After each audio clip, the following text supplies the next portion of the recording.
धर्म का शाश्वत संघर्ष भी आरंभ हो गया। ये कथा भी ऐसे ही एक संघर्ष की है जिसने एक परंपरा को जन्म दिया।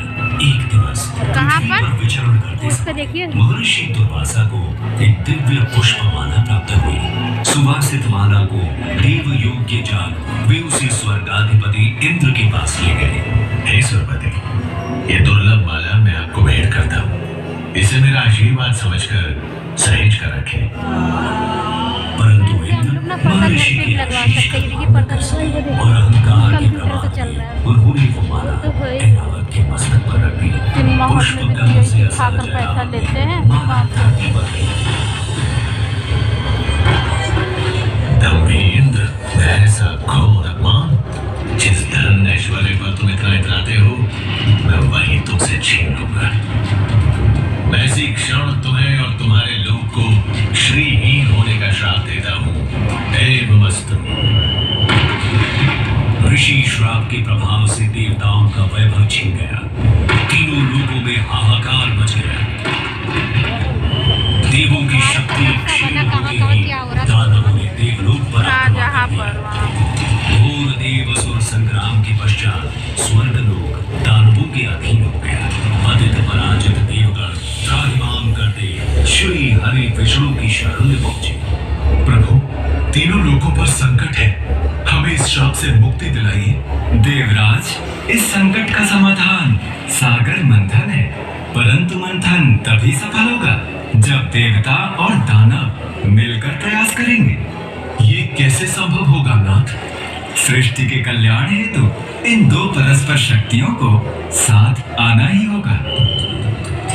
हरि आज्ञा से मंथन आरंभ किया गया। मंदराचल पर्वत को बधाई और नाग वासुकी को नेति बनाकर दानव और देव समुद्र को मथने लगे। मंथन आरंभ होने के कुछ समय बाद ही हर ओर अंधकार छा गया। भीषण ताप से सब झुलसने लगा। हे ईश्वर, ये कैसी विपदा है?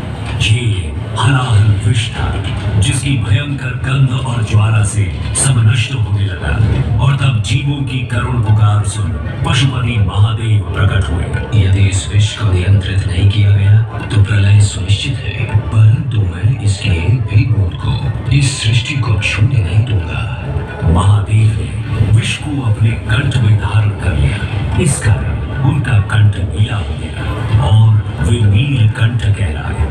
महादेव की कृपा से हलाहल विष की ज्वाला शांत हो गई और तीनों लोगों में संतुलन स्थापित हुआ। मंथन पुनः आरंभ हुआ और एक के बाद एक अमूल्य निधियां प्राप्त होने लगी। अंततः अमृत घट लिए धन्वंतरि प्रकट हुए। अधीर हो इंद्र ने धन्वंतरि से कुंभ छीन लिया, परंतु दानव ये कैसे होने देते?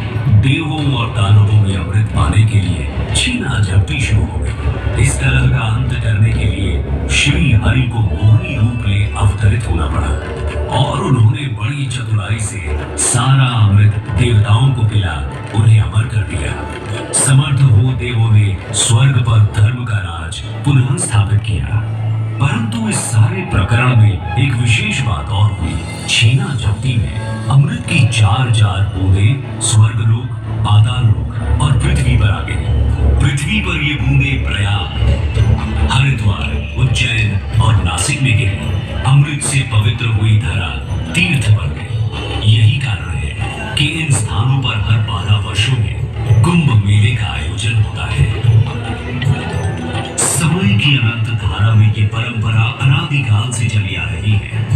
महाकुंभ मेला 2025 में आपका स्वागत है। आइए इस अद्वितीय आध्यात्मिक